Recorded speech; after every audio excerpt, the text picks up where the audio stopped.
Oh, come on, video.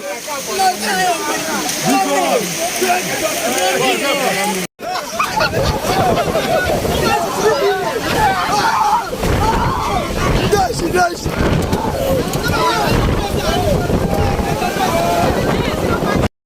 Somewhere in Afarana here.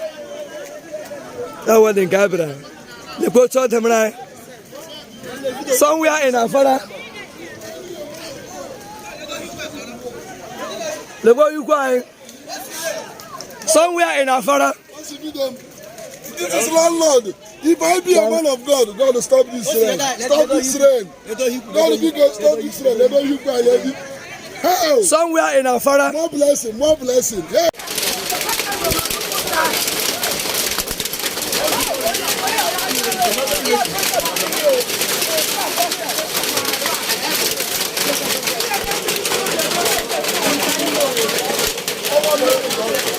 Ah,